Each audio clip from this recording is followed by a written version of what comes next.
किसी भी राज्य में किसी भी पार्टी की जब सत्ता आती है तो उसमें से जिन लोगों को टिकट मिलता है वे विधायक बन जाते हैं।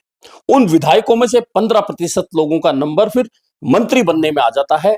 विधानसभा अध्यक्ष और विधानसभा उपाध्यक्ष बन जाते हैं, मुख्य सचेतक बन जाते हैं और इस तरह से उन लोगों का एडजस्टमेंट हो जाता है जो उस समय तत्कालीन परिस्थितियों में किसी भी पार्टी के लिए जरूरी लोग होते हैं।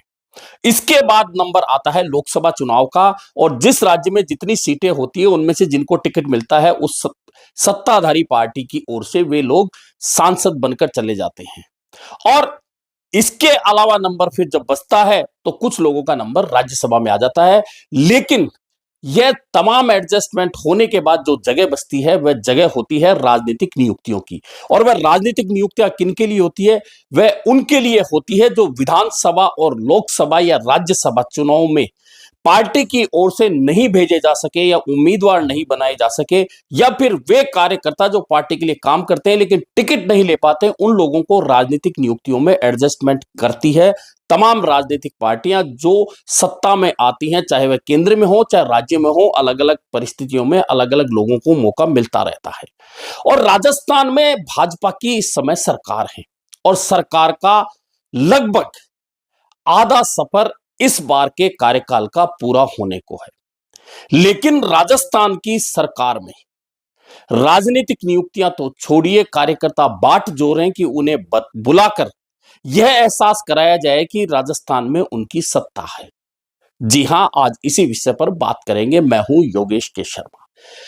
राजस्थान में 2023 के विधानसभा चुनाव के बाद में कांग्रेस हार गई और भाजपा ने सत्ता संभाली और सत्ता में मुख्यमंत्री के तौर पर भजनलाल शर्मा की लॉटरी खुली और एक पर्ची के माध्यम से पहली बार राजस्थान में मुख्यमंत्री चुनने की व्यवस्था शुरू की गई। हालांकि विधायक दल की बैठक थी, होती भी यही है कि विधायक दल की बैठक होती है, वहां नेता चुना जाता है और इस बार भी विधायक दल की ही बैठक थी जहां नेता चुना गया। लेकिन नेता चुनने के लिए पर्ची पहले से लिख ली गई और राजनाथ सिंह जो वरिष्ठ नेता है भाजपा के, वे पर्यवेक्षक बनकर आए। उन्होंने पर्ची पूर्व मुख्यमंत्री वसुंधरा राजे से खुलवाई और उसमें नाम निकला भजनलाल शर्मा का। भजनलाल शर्मा राजस्थान के मुख्यमंत्री बन गए। और जैसा कि मैंने कहा कि जो विधायक जीत कर आए पार्टी के, उनमें से 15%, जो कुल मिलाकर 15% यानी कि 200 विधायकों का 15% हिस्सा होता है, 30 विधायक। लेकिन कुछ स्थान छोड़कर बाकी स्थानों पर मंत्रियों को शपथ दिला दी गई। इसके बाद में लोकसभा चुनाव आया और 25 नेताओं को सिलेक्ट करके लोकसभा का टिकट दे दिया गया। उनमें से 11 को छोड़कर बाकी यानी कि 14 सीटें भाजपा जीतकर चली गई, यानी कि 14 लोग भाजपा के टिकट पर लोकसभा के सांसद बन गए। राजस्थान में 10 राज्यसभा की सीटें भी हैं, लेकिन ये तमाम 10 की 10 सीटें भाजपा के खाते में नहीं जा सकती क्योंकि कांग्रेस के पास विधायकों की इतनी संख्या है कि अगर 3 राज्यसभा सांसदों का चुनाव होता है तो एक सीट कांग्रेस के खाते में जाएगी। इस तरह से कुछ लोगों का नंबर राज्यसभा में भी आ जाता है। लेकिन अब जो जगह बचती है वह होती है राजनीतिक नियुक्तियों की। और राजनीतिक नियुक्तियों को लेकर हर सरकार अपने उन चुनिंदा नेताओं को मौका देती है जिन्हें बोर्ड, निगम, आयोग और अकादमियों में चेयरमैन बनाती है, डिप्टी चेयरमैन बनाती है, मेंबर बनाती है और इस तरह से उनका एडजस्टमेंट होता है क्योंकि पार्टी उन्हें जरूरी समझती है खुद के लिए। लेकिन राजस्थान में लगभग 2.25 साल का कार्यकाल पूरा होने के बावजूद भाजपा की वर्तमान सरकार में कुल मिलाकर 9 नेताओं को, जी हां 9 नेताओं को नियुक्ति मिली है। सरकार बनने के बाद पहली नियुक्ति जो मिली थी वह ओंकार सिंह लाखावत को मिली थी और आखिरी जो नियुक्ति मिली है वह अरुण चतुर्वेदी को मिली है और 7 लोगों को लोकसभा चुनाव से पहले नियुक्ति दी गई थी। इसके अलावा अभी तक बाट जोते जोते कार्यकर्ताओं नेताओं की आंखें थकने लगी है, लेकिन राजनीतिक नियुक्तियों में उनका नंबर कब आएगा यह सुखद सूचना किसी को नहीं मिल पा रही है। राजस्थान में कुल मिलाकर 100 से ज्यादा निगम, बोर्ड, अकादमियां हैं जिनमें राजनीतिक नियुक्तियां होती है। और पिछली बार जब राजस्थान में कांग्रेस की सरकार थी तो मुख्यमंत्री के तौर पर अशोक गहलोत ने पुराने निगम, बोर्ड, अकादमियां, आयोग में नियुक्तियां दी ही थी, साथ ही कुछ नए बोर्ड निगम बनाकर जातिगत लोगों का एडजस्टमेंट किया ताकि तमाम जाति समाज इस बात को लेकर अपनी नाराजगी दूर कर सके कि उनका प्रतिनिधित्व सरकार के साथ नहीं है।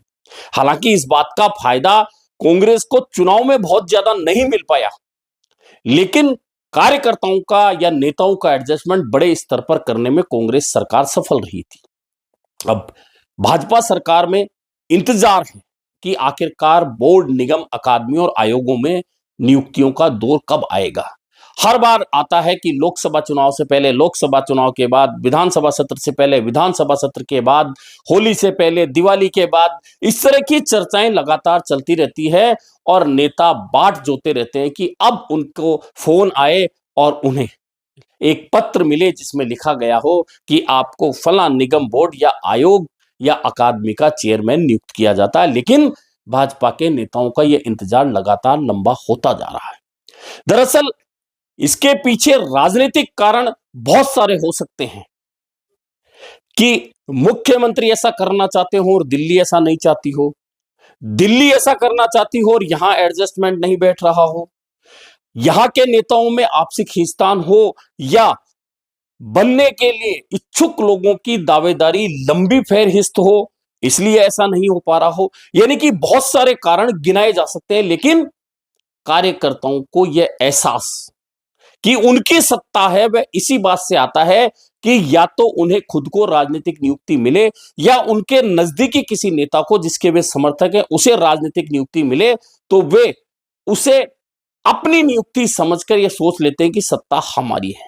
लेकिन आखिरकार इस बार भाजपा इस मामले में चूकती दिख रही और कहा यह जा रहा है कि अब अप्रैल के बाद ही कोई राजनीतिक नियुक्तियां हो पाएंगी। इसके पीछे कारण यह बताया जा रहा है कि 15 अप्रैल तक राजस्थान में पंचायत चुनाव कराए जाने का जो कड़ा संदेश राजस्थान हाईकोर्ट ने दे रखा है उसकी पालना सरकार को करनी है, क्योंकि अब समय सिर पर आ चुका है। उससे पहले अगर नियुक्तियां कर दी जाती है, अगर उनमें कुछ ऐसे नाम आ जाए जिसको लेकर कार्यकर्ता नाराजगी जता दे, तो उसका असर पंचायत चुनाव पर हो सकता है। ऐसे में अब कहा जा रहा है कि इन राजनीतिक नियुक्तियों का जो दौर है वह पंचायत चुनाव के बाद शुरू होगा और पंचायत चुनाव की तैयारियों में भाजपा जुट चुकी है। लेकिन सवाल यह भी है कि क्या राजस्थान में पंचायत के चुनाव समय पर होने वाले हैं। समय की बात वह है कि 15 अप्रैल की, हालांकि समय तो गुजर चुका 1 साल से ज्यादा का, जब पंचायत चुनाव हो जाने चाहिए थे, निकाय चुनाव हो जाने चाहिए थे। लेकिन राजस्थान की भाजपा सरकार पहले एक राज्य एक चुनाव के नाम पर उन चुनाव को टालती रही, फिर परिसीमन के नाम पर उन चुनाव को टालती रही और अब ओबीसी आयोग की रिपोर्ट के नाम पर लगातार इन चुनावों को आगे खिसकाया जा रहा। लेकिन चूंकि 15 अप्रैल की डेडलाइन राजस्थान हाईकोर्ट की, लेकिन अभी भी राजस्थान सरकार ओबीसी आयोग की रिपोर्ट का इंतजार कर रही है। और अगर ओबीसी आयोग की रिपोर्ट नहीं आती है तो फिर परिसीमन के बाद में जो आरक्षण होना है वह आरक्षण नहीं हो पाएगा। और आरक्षण नहीं हो पाएगा और चुनाव की घोषणा हो जाती है तो फिर हाईकोर्ट में लोग चैलेंज करने चले जाएंगे कि आखिरकार जब परिसीमन हुआ है, परिसीमन के बाद में वार्ड नए बने हैं, उनका सीमांकन नया हुआ है, तो आखिरकार कैसे करके सरकार ओबीसी आयोग की रिपोर्ट के बिना आरक्षण की लॉटरी पुरानी के आधार पर चुनाव करा सकती है। हालांकि पुरानी वोटर लिस्ट के आधार पर ही चुनाव हो रहा है, लेकिन ओबीसी आयोग की रिपोर्ट नहीं आएगी, उसके आधार पर अब आरक्षण होगा तभी चुनाव हो पाएंगे। लेकिन अभी ओबीसी आयोग की रिपोर्ट सरकार को नहीं मिल पाई है। ऐसे में अभी आशंका यह भी है कि क्या राजस्थान हाईकोर्ट की ओर से जो 15 अप्रैल की डेडलाइन दी गई है उस डेडलाइन पर राजस्थान में पंचायत चुनाव कराए जा पाएंगे, या फिर राजस्थान सरकार कोर्ट के सामने खड़ी होकर यह कहेगी कि हमें समय दीजिए क्योंकि अभी ओबीसी आयोग की रिपोर्ट नहीं आई है। लेकिन मौजूदा सवाल यह है कि निगम बोर्ड आयोगों में नियुक्ति 2.25 साल के बाद भी राजस्थान की भाजपा सरकार आखिरकार क्यों नहीं कर पा रही है। दरअसल निगम बोर्ड आयोग अकादमियों में चेयरमैन बनने की दौड़ में बहुत लंबी सूची बन चुकी है और उस सूची में इतने बड़े बड़े नाम तो हैं जो भाजपा के नेता हैं, लेकिन उस सूची में कांग्रेस के भी बहुत सारे नेताओं के नाम जुड़े हुए हैं। और इसलिए जुड़े हुए हैं कि कांग्रेस में रहकर वे मंत्री रहे, महामंत्री रहे, महापौर रहे या बड़े पदों पर रहे, अब वे भाजपा में चले गए। भाजपा में यही आस लेके गए कि राजस्थान में सत्ता बदल रही है तो उनका नंबर भी कहीं ना कहीं आएगा, और जिस तरह से कांग्रेस में वे सत्ता के अंदर रहकर एंजॉय करते थे, भाजपा में की सत्ता में भी एंजॉय कर पाएंगे सत्ता का। लेकिन 2.25 साल का कार्यकाल हो गया, भाजपा नेताओं की नियुक्ति कितनों की होगी नहीं होगी, लेकिन क्या कांग्रेस से भाजपा में गए नेता भी इन नियुक्तियों में अपना कहीं नंबर देख पाएंगे? देखने वाली बात यह होगी। दरअसल हाल ही भाजपा की जो कार्यकारिणी बनी है, जो पैनलिस्ट की लिस्ट बनी है, जो प्रदेश कार्य समिति की सूची बनी है, उसमें कितने कांग्रेस के नेताओं को शामिल किया गया है, उससे एक बात समझ में आ जाती है कि भाजपा कांग्रेस से भाजपा में गए नेताओं को कितना तवज्जो दे रही है। या तो नेताओं का नंबर ही नहीं आया, और जिनका नंबर आया है वे सूची में कहीं 30 नंबर पर, कहीं 40 नंबर पर हैं या है ही नहीं। ऐसे में समझा जा सकता है कि भाजपा में कांग्रेस से गए नेताओं को कितनी तवज्जो मिल रही है। और अगर प्रदेश की संगठन की कार्यकारिणी या कार्य समिति में भी कांग्रेस में रहकर हमेशा राज का मजा लेने वाले नेताओं का नंबर नहीं आ रहा है, तो क्या उन्हें राजनीतिक नियुक्तियों में भाजपा मौका देगी? इसे लेकर बहुत बड़ा संशय है। और संशय इसलिए भी है कि भाजपा का भले ही देर से सवेर से मौका किसी को भी दे, लेकिन मौका उन्हीं लोगों को देती है जो कहीं ना कहीं भाजपा कैडर से जुड़े हुए हों, और दूसरे दलों से आए हुए नेताओं की बजाय वह अपने कैडर आरएसएस से जुड़े लोगों को ज्यादा मौका देती है।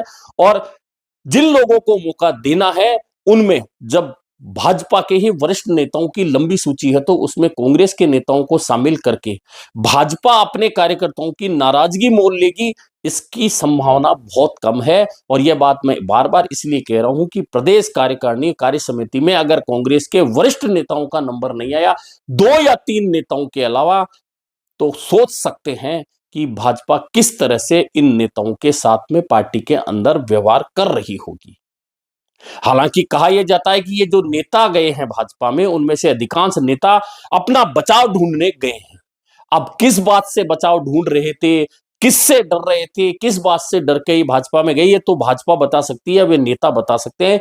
लेकिन कहा यही जाता है कि बदलती सत्ता के साथ जो नेता जाते हैं उन्हें कहीं ना कहीं एक पद की आस होती है, लेकिन जब भाजपा नेताओं की ही आस पूरी नहीं हो रही तो फिर कांग्रेस नेताओं का नंबर भाजपा सरकार में आएगा, इसकी संभावना कम है। लेकिन भाजपा नेताओं का भी नंबर कब आएगा, अभी तो इंतजार इस बात का है। और कहा यह जा रहा है कि पंचायत चुनाव के बाद ही भाजपा के कुछ नेताओं की आस पूरी हो सकती है जो राजनीतिक नियुक्तियों की बाट जो रहे हैं, अन्यथा सरकार में रहते हुए अपने कार्यकर्ताओं को यह एहसास कराना अभी बाकी है कि हां उनकी सत्ता है।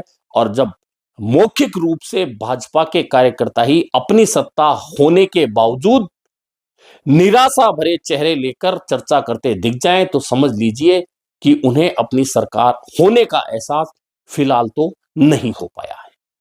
अभी के लिए इतना ही, फिर मिलेंगे नए मुद्दे पर चर्चा के साथ।